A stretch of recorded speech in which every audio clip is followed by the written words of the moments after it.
بسم اللہ الرحمن الرحیم۔ السلام علیکم ناظرین کرام، نئی ویڈیو میں آپ کو خوش آمدید کہتے ہیں۔ اس وقت پاکستان کے اداروں کی جانب سے ایک بڑا سرپرائز آیا ہے اور 9 مئی کے واقعات کے بعد سے لے کر آج کے دن تک پی ڈی ایم کی حکومت بہت محنت کرتی آئی ہے تاکہ اداروں اور پاکستان تحریک انصاف کے درمیان خلیج کو جتنا گہرا کیا جا سکتا ہے اتنا گہرا کر دیں، کیونکہ اس کا بینیفیشری ایک ہی ہے اور وہ ہے پی ڈی ایم کا ٹولہ۔ اس کے علاوہ یہ کسی کے مفاد میں نہیں ہے، اس لڑائی کا کسی کو فائدہ نہیں ہے، نہ پاکستان کی پاورفل ملٹری اسٹیبلشمنٹ کو اس کا فائدہ ہے، نہ پاکستان کے مقبول ترین سیاسی رہنما عمران خان کو اس کا فائدہ ہے۔ انفارچونیٹلی چیزیں پوائنٹ آف نو ریٹرن پر جا چکی ہیں، لیکن عمران خان اور پی ٹی آئی کے لیے کس طرح سے کچھ چیزیں گیم چینجر ثابت ہو رہی ہیں، اور عمران خان 9 مئی کے بعد اپنی پولیٹکس کو جس طرح سے لے کر چلے ہیں، اب یوں لگ رہا ہے کہ اس کے ثمرات بھی آنا شروع ہو چکے ہیں۔ آئی ایس آئی اور دیگر ایجنسیز کو نیا ٹاسک سونپا گیا ہے پاکستان ملٹری کی ہائی کمانڈ کی جانب سے۔ اس حوالے سے بڑی اہم ڈیولپمنٹس ہیں۔ پھر لاہور ہائی کورٹ نے لاہور سمیت پنجاب کے 11 اضلاع میں پاکستان تحریک انصاف کے کارکنوں کی نظر بندی کالعدم قرار دیتے ہوئے تمام افراد کو فوری طور پر رہا کرنے کا حکم دیا ہے۔ جسٹس صفدر سلیم شاہد نے درخواست پر 9 صفحات پر مشتمل ایک تحریری فیصلہ جاری کیا ہے۔ عدالت نے اپنے فیصلے میں ڈاکٹر یاسمین راشد سمیت دیگر افراد کی نظر بندی کے احکامات خلاف قانون قرار دیے ہیں۔ فیصلے میں کہا گیا ہے کہ 9 مئی کے واقعات کے حیران کن واقعے نے پرامن اور جمہوری ملک کی مسخ شدہ تصویر پیش کی۔ امن و امان قائم رکھنا حکومتی ذمہ داری تھی۔ اس دن جو ہوا وہ نہیں ہونا چاہیے تھا۔ حکومت کو بھی اس سلسلے میں اپنا کردار ادا کرنا چاہیے تھا۔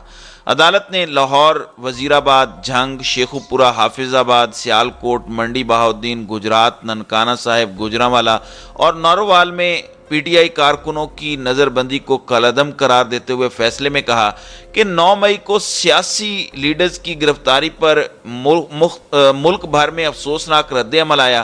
حکومت نے اس واقعے پر بغیر سوچے سمجھے لاتعداد نظر بندی کے احکامات جاری کیے۔ حکومت کے پاس شواہد موجود تھے تو فوجداری مقدمات میں گرفتاری کے لیے بہت وقت تھا۔ جسٹس صفدر سلیم شاہ نے کہا کہ گرفتار افراد کو الزامات کا پتہ تو ہو تاکہ وہ اپنا دفاع کر سکیں۔ بغیر مقدمات کے شہریوں کو اٹھا کر جیلوں میں ڈالنا افسوسناک امر ہے۔ ڈپٹی کمشنر کی جانب سے ڈسٹرکٹ پولیس افسر کی رپورٹ پر شہریوں کو جیل میں ڈال دیا گیا۔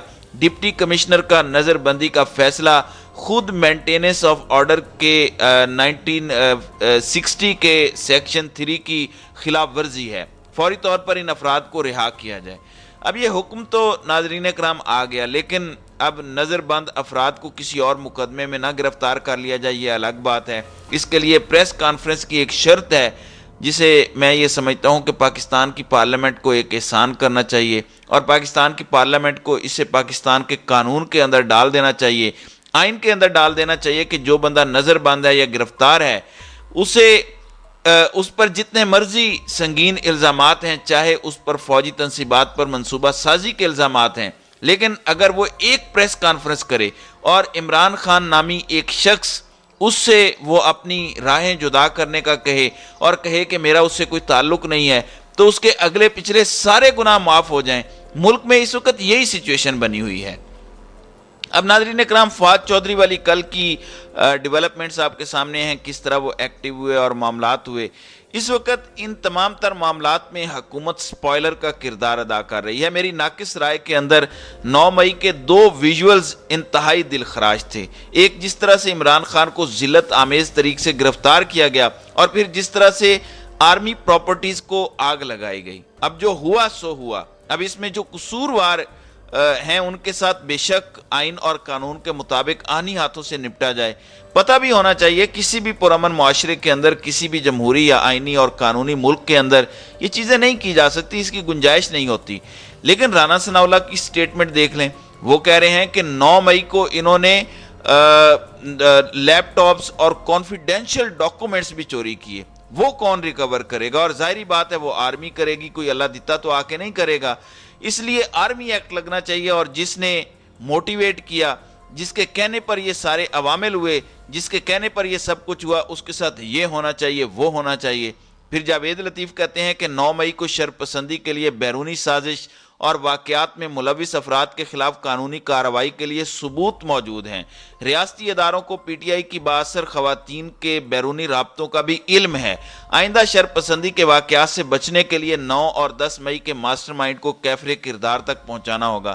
مطلب ان کی لینگویج، ان کی ٹون، ان کی گفتگو سنیں، بغیر ثبوتوں کے انتہائی لچر قسم کی گفتگو ان دونوں افراد کی جانب سے کی گئی ہے۔ دیکھیں، آرمی ایکٹ کی اگر پاکستان کے آئین اور قانون کے اندر گنجائش موجود ہے تو بالکل کریں، لیکن پی ڈی ایم کی زبانی یہ سب کچھ کرنا بڑا عجیب ہے۔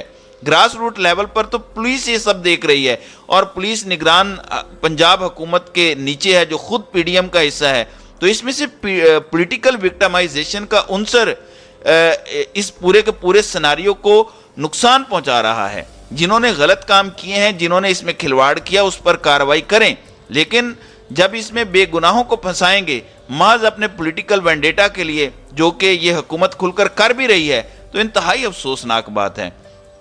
آپ دیکھیں کچھ جگہوں پر پولیس والے رشوت لے کر لوگوں کے ساتھ یہ وارداتیں کر رہے ہیں کہ تمہیں 9 مئی کے واقعات میں پھنسا دیں گے۔ کچھ جگہوں پر نون لیگ کے اپنے مقامی عہدیدار دوسری پارٹی کے لوگوں کو جو پی ٹی آئی سے ہیں، جن سے ان کی ذاتی رنجش ہے، ان کے نام لکھوا رہے ہیں۔ پھر لیٹر ہیڈ پر لکھا جا رہا ہے کہ ان 4 بندوں نے پی ٹی آئی چھوڑ دی ہے اور اس لیے انہیں گرفتار نہ کیا جائے۔ قانون اور آئین کو دیکھیں، لیکن یہاں تو اس واقعے سے دیگر مقاصد حاصل کیے جا رہے ہیں۔ اب اس حوالے سے ایک مثبت ڈیولپمنٹ آئی ہے۔ خان صاحب بھی ان 9 مئی کے واقعات کی مذمت کر چکے ہیں، اور خان صاحب کا صرف اتنا موقف ہے، یہ بیانیہ ہے، اور ہونا بھی یہی بیانیہ چاہیے کہ 9 مئی کے واقعات کی مذمت ہونی چاہیے، اور جو ان واقعات میں ملوث ہیں ان کے خلاف قانون اور آئین کے مطابق کارروائی ہونی چاہیے، خواہ آپ ملٹری کورٹس میں جائیں یا کہیں اور جائیں۔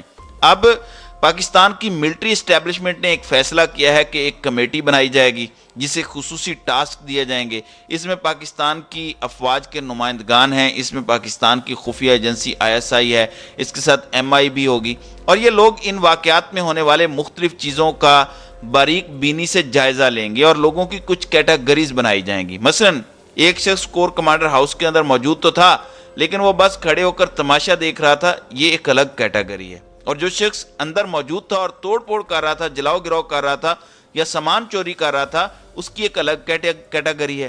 اس لیے اب یہ فیصلہ کیا گیا ہے کہ کچھ کیٹیگریز بنائی جائیں گی، category A، category B، C اور D۔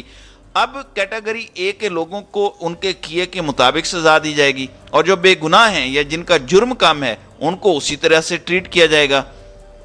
ناظرین اکرام، اس وقت پاکستان میں جو کچھ ہو رہا ہے، عمران خان نے اسے بڑی تفصیل سے ہائی لائٹ کیا ہے۔ اگر یہ انشور کر لیا جائے پاکستان ملٹری کی جانب سے، جو کہ اس وقت لگ رہا ہے کہ انہوں نے یہ کمیٹی بھی اسی لیے بنائی ہے تاکہ کوئی اس کے اندر اپنے سیاسی مقاصد نہ حاصل کر سکے، کیونکہ اس لڑائی کا فائدہ، اس لڑائی کا بینیفیشری کون ہے؟ اس کا بینیفیشری صرف اور صرف یہ پی ڈی ایم کا ٹولہ ہے۔ عمران خان اور اسٹیبلشمنٹ میں اس وقت بڑی لڑائی ہے، لیکن لڑائی اصولوں پر ہونی چاہیے، جس کے ساتھ قانون کے مطابق کچھ بنتا ہے، سزا بنتی ہے، اس کو سزا دیں، لیکن اگر کوئی بے قصور ہے تو اس کے ساتھ یہ نہیں ہونا چاہیے، زیادتی نہیں ہونی چاہیے، ظلم نہیں ہونا چاہیے۔ تو یہ سارے کے سارے معاملات سمجھنا ضروری ہے۔ عمران خان کے لیے اگر یہ سب ہو جاتا ہے کہ خصوصی طور پر چیزوں کو آبزرو کیا جائے اور واقعی میرٹ کو مد نظر رکھا جاتا ہے، ذاتی رنجش کو دل میں رکھ کر، اور پی ٹی آئی کی نفرت یا بغض عمران میں کچھ نہیں کیا جاتا، تو یہ بڑی خوش آئند بات ہوگی۔ اب یہ عمران خان کا نیریٹو بھی ہے اور مطالبہ بھی ہے، اسے جو مرضی رنگ دیا جائے یہ الگ چیز ہے۔ خاص طور پر وہ خواتین جو بے قصور ہیں انہیں فوراً ریلیز کیا جائے، دیگر بے قصور لوگوں کو بھی چھوڑا جائے، کیٹیگریز بنا کے اس کے مطابق ٹریٹ کیا جائے، سب کو ایک چھڑی سے نہ ہانکا جائے۔ یہ نہیں کہ کسی کا سر اتارنے والے کی سزا بھی سزائے موت ہے، اور کسی نے کوئی چیز اٹھائی تو اس کو بھی سزائے موت دے دی جائے۔ تو ایک فرق ہے، اس فرق کو ملحوظ رکھنا چاہیے۔ امید ہے اس میں تعصب اور سیاست سے بالا تر ہو کر یہ سب کچھ کیا جائے گا اور انصاف ہوتا بھی نظر آئے گا۔ تو ناظرین کرام، آپ کی اس ویڈیو کے حوالے سے کیا رائے ہے؟ آپ اپنی رائے کا اظہار کامنٹ سیکشن میں ضرور کیجئے گا۔